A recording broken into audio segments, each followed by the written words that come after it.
This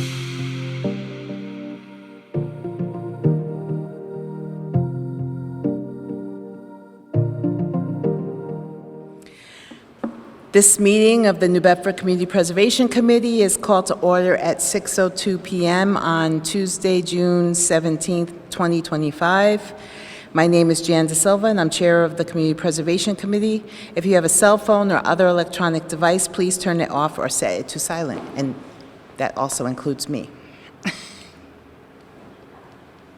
Oh, gosh. The members of the CPC are in attendance, and I will let you know who's here. I will call the roll, and they will answer yes or no. Jody Sievert. Here. Melissa Chester-Latendre. Absent. Christopher Amaral. Present. Brian Ayotte. Absent. Diane Barabee. Absent. Peter Blanchard. Absent. Leona Fisher. Yes. Present. Arthur Glassman. Present. Okay. So next, I'm going to entertain a motion to approve the May 27th, 2025 minutes. Motion made by Arthur Glassman, seconded by Jody Sievert. Oh, Leona Fisher, seconded by Leona Fisher. All in favor? Aye. Opposed? Okay. So the motion to pass the minutes has been approved. All right, now I'll entertain a motion to open the public hearing. The term extension. Oh, sorry. No, that's okay. So new business. The YMCA. Yep. Under new business, we have a term extension for the YMCA for fiscal 2024. They've sent us a letter. We are respectfully requesting an extension to use our awarded $40,000 for design development for the New Bedford YMCA capital renovation project. We had to switch architects a little over a year ago because of the scope of service and their inability to work with us on site revisions. Therefore, we had to undergo a request for proposals process for a new architect, which set us back many months. We are at 90% design development and focus on the interior of the building before landscape to try and lock in some cost savings on large ticket items. We would like to request an additional 12 months to ensure that we don't need additional extensions. We thank you in advance for your consideration and look forward to the impact this project will have in our community. Please don't hesitate to reach out with any additional questions. All right, so are there any comments on the extension, or can we just go straight to motions? I'll entertain a motion to approve the extension of the YMCA capital renovation project design, 12 months to the end of June 30th, 2026. Motion made by Jody Sievert, seconded by Arthur Glassman. All in favor? Aye. Opposed? Okay. All right. Now we can open the public meeting. Okay, so I'll entertain a motion to open the public hearing. So moved to open the public hearing. Motion made by Jody Sievert, seconded by Arthur Glassman. All in favor? Aye. Opposed? None. Okay, so I'm going to welcome the public who is in attendance at this meeting. We're going to be presenting the 2026 plan for the Community Preservation Committee. The public hearing is now open. Please address all comments directly to the committee chair. Comments between members of the public are not permitted. As you address the committee, please state your name and address. Right now, I'm going to introduce the CPA manager, Jessica Bailey. Ask her to come to the podium.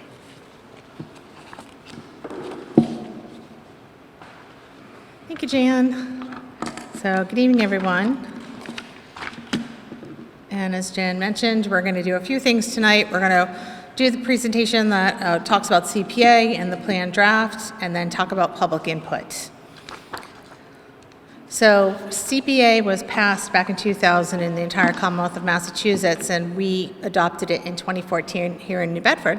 It's a smart growth tool, and it's a fantastic tool, allows our communities to determine what our priorities, goals, and needs are, and address those as such in the categories of open space, recreation, historic resources, and community housing. Every community must have a CPC, and ours is made up of 9 members, 5 of whom are from the various entities that you see here, and then 4 members of the general public. And their responsibilities include assessing the community preservation needs on an annual basis. This meeting is part of that assessment and those needs. Additionally, those members that represent boards and commissions had asked their board and commission to put the CPA plan on their agenda for this year to review it to determine if there's anything that need to be changed within the plan. They developed this plan and established the priorities, which they use to review the applications that will be coming to them in this fall, and they prepare an annual budget, and then they finally make the project recommendations to City Council in late winter. The CPA has 2 sources of funding, one of which is the voter-approved tax surcharge. And to date, over the last 9 years, the surcharge has collected just over $10.3 million. And that is matched by the state match, and to date, New Bedford has received just over $2.4 million. And how the surcharge is calculated is here. The first $100,000 of any property's value is deducted from it. Then you come up with the CPA taxable value. By the tax rate, the tax basis comes up with that number, and then what the surcharge ends up being on the average valuation of a single family, which is $397,187, it'd be $50.48 a year, or roughly $12.62 a quarter. And that is turned into projects across our community that benefit our community. In addition to that, there's leverage funding that comes into these other projects that they can use CPA to match these funds. They can use CPA to encourage funding, because they'll say, here we have this large grant, and it encourages other funders and donors to contribute. And as you can see, there's just over $12 million of leveraged funding, which exceeds the collected surcharge and exceeds both the collected surcharge and the match. So what we're going to talk about tonight is how we spend that money. In the plan is all the goals, needs, and priorities of our community. And these 4 categories across the top, well, open space and recreation are actually one combined category. But what we're going to talk about is the way that we can use CPA in our community to fund projects that do one of these things. They either acquire, create, preserve, or support. And then you can see in this table that the Department of Revenue created whether or not the action word, if you will, is allowable under a particular category. The CPA plan does a number of things for our community. It helps us to create a resource for the community to understand how the money is being spent, the priorities that are existing within our community, and also the application process for those that would be interested in applying. The CPC has tried very hard to make an open and transparent process that is simple for not only small nonprofit volunteer organizations, but also larger professionally staffed organizations as well, so that everyone has access to these funds. The purpose of the plan is to really provide that clear criteria of what is necessary and needed in our community in any given year, establishes the whole timeline of the application process, provides the application documents, the instructions within them, and also the scoring criteria that the CPC uses to review and evaluate each project. It also is able to provide the City Council with that information that they need to understand how these projects were recommended to them and why, and what need they're filling in our community. So I'm going to talk a little bit about open space. First, I'm going to talk about each of the categories, but here are the different things and ways in which open space is defined within CPA. As you can imagine, in New Bedford, we really don't have a lot of open space. We've only had one open space project in the North End.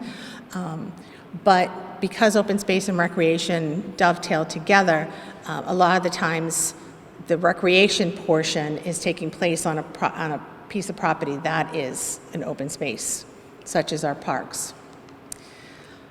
Within our open space, these goals and priorities, not all of these are eligible under CPA, but a lot of times there's a portion of a project that is CPA eligible that also meets one of these goals or priorities. So there's a variety of things, including providing preservation of more open space, protecting natural resources, all of the various open space areas, and providing support to those and to protect them and allow the public to access them. Under recreation, we talk about recreation, and it's outdoor recreation only. CPA funds cannot be used for inside recreational activities. So no gyms, no community centers, no maintenance, no stadiums, no artificial turf. But what it can do is trails and youth and adult sports, community gardens, parks, playgrounds, and athletic fields. And over the years, the CPC has provided funding to every one of the major parks in New Bedford, as well as some of the smaller parks. It's gone from Brookline Park and their basketball court to the South End and Hazelwood with the Bowling Green, to the Roberto Clemente Park, which is undergoing rehabilitation, to the creation of the Abolition Row Park. So it's creating green spaces that provide both passive and active recreational opportunities for people of all ages and abilities. And that's one of the main goals of the community. And these needs and priorities were identified within the latest Open Space and Recreation Plan. A lot of the various plans that the city departments do, we review those. They also go through a very public process in order to create their own plans, and then we pull from those plans because that's the most up-to-date information. So the focus is really on expanding those outdoor recreational opportunities and to create different opportunities for people of all ages and abilities. ADA compliance, which is a big thing, and it's not just for those who have mobility issues, but maybe perhaps who are sight impaired or hearing impaired, to be able to provide them with recreational opportunities. It's improving our access to our water. Our harbor is one of our greatest resources, yet a lot of people don't access the harbor for a variety of reasons. Creating those public spaces for people to have gathering and community places. Historic resources. So as you can imagine, because New Bedford is such a historic resource, this is one of our largest categories in terms of how much is given to historic resources. A lot of the times historic resources are also, these projects may go over two different categories. They may be eligible under historic resources, but they're also perhaps creating community housing. So if there's an organization that's looking to do a project that's under historic resources, we suggest that they reach out to Ann Laura, who's our preservation planner in the Department of Planning. She staffs the Historical Commission, because if your project is not listed already on the State Register of Historic Places, it will need to be determined by the local Historical Commission to be of significance within the history, archaeology, architecture, culture of the city. And the variety of resources and goals and priorities are here. And again, not all of these are eligible for CPA funding, but they may be a goal within a project that has a portion that is eligible under CPA.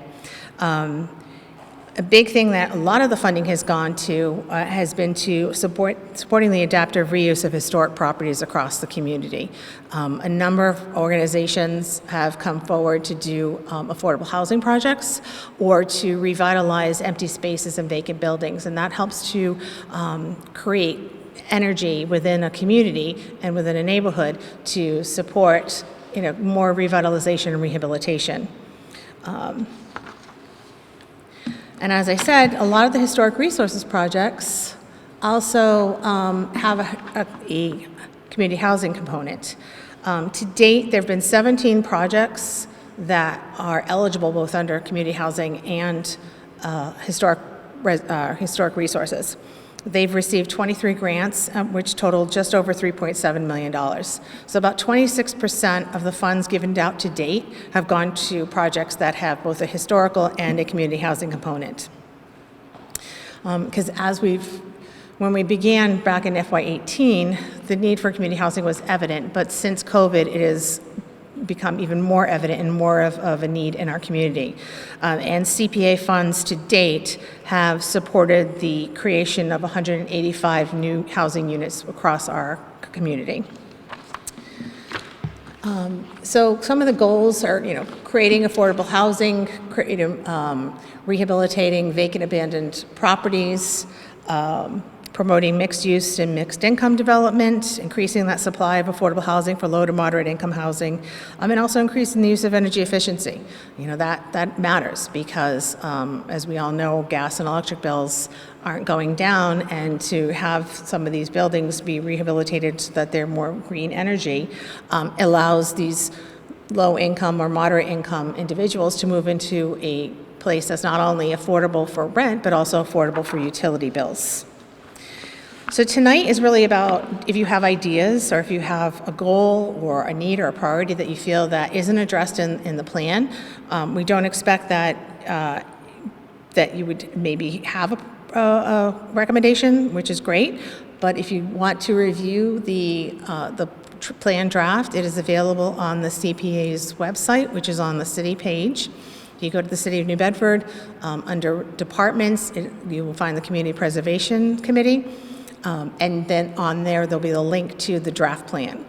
We ask that public comments be sent no later than July 3rd. They can be sent to our email address, or they can also be mailed or dropped off in City Hall, and all that information is on the website. So the next steps really are about incorporating public input. We've already taken the input from the various boards and commissions and put it into the draft. After that is done and public comment is closed, the CPC meets at the end of July, and they'll discuss the plan draft, review it, and vote on its approval. And part of that is also within the plan is the application, the deadlines, and such. So those materials will become available prior to the September technical workshop, which will be here on September 4th. And then the application process begins at that point. So more information, as you can see here, the Community Preservation website is there. We typically meet the fourth Tuesday of the month.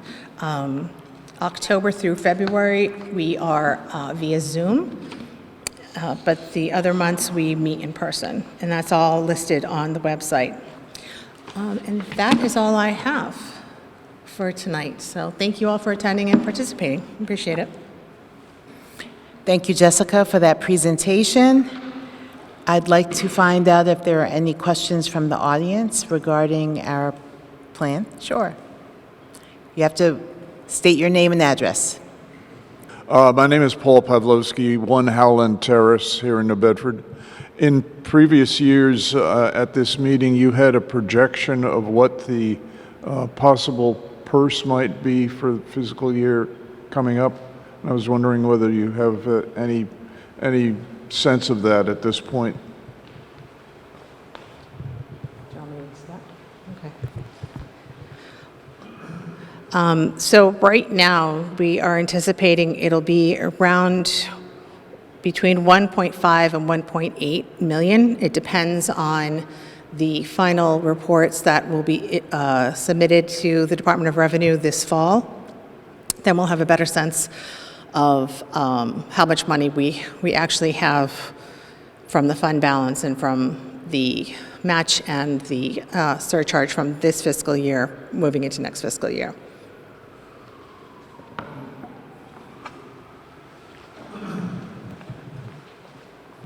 And just for curiosity's sake, how does that compare with previous years? It's lower. Yeah, it's lower. It's probably about, it'll be at least $200,000 lower, maybe closer to $300,000 lower.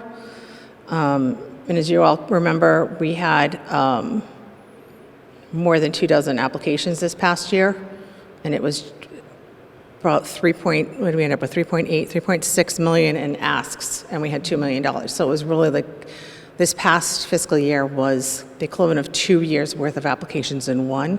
So the need is there. Unfortunately, the match is being more diffused, if you will, because the number of communities across the Commonwealth has grown, and also home sales have slowed down. And the match is funded by a fee when you register a land or record anything at the Registry of Deeds across the Commonwealth.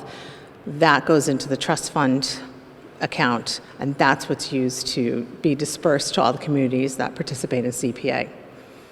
So that's why we've been around to between 200 and 300,000 in match every year.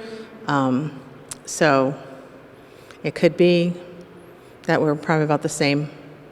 Yeah, last year we were able to go a little higher because we had a project that declined the grant, and so that money went into the fund balance, and we were able to use it this past year, which is why we were able to get to 2 million.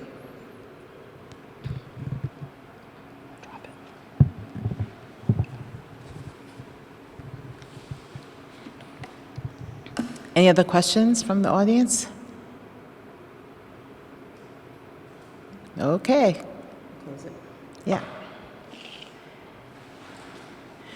So I'd like to entertain the motion to, well, this concludes the opportunity for the public to comment on the hearing. Additional comments can be submitted until Thursday, July 3rd to cpa@newbedford-ma.gov.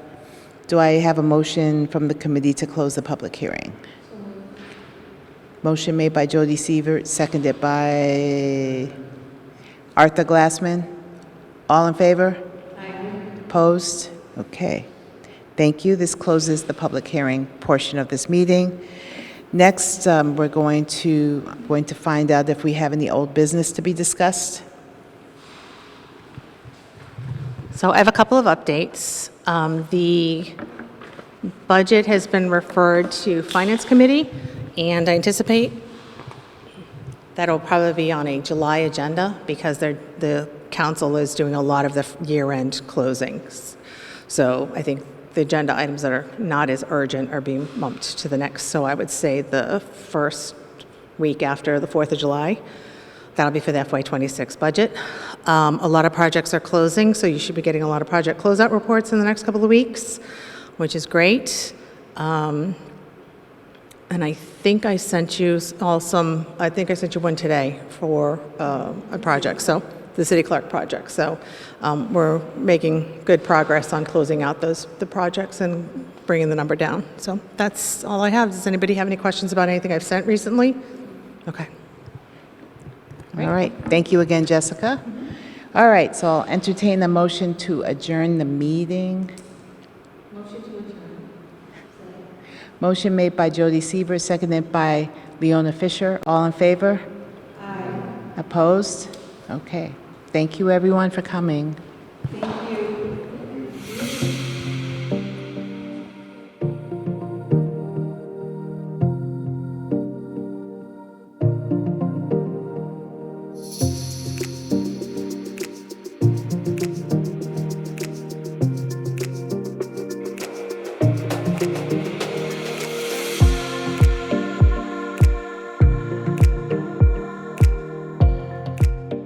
Did you know that you can watch any of New Bedford Cable Network shows anytime, anywhere on all of your mobile devices?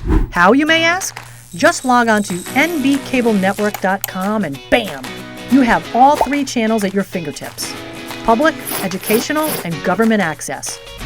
Here, you can view our program schedules, watch our channel's live broadcasts, or search for a particular program in our vast library of shows. Last year alone, New Bedford Cable Network produced over 500 shows, and nearly all of them are available online at nbcablenetwork.com. Not only can you stay up to date with what's happening in your local government and schools, but also dive into some of New Bedford Cable Network's original award-winning programs.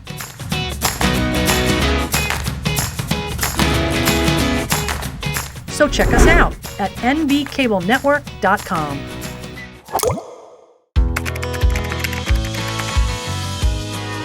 How you doing? Hey, Mason. Mason.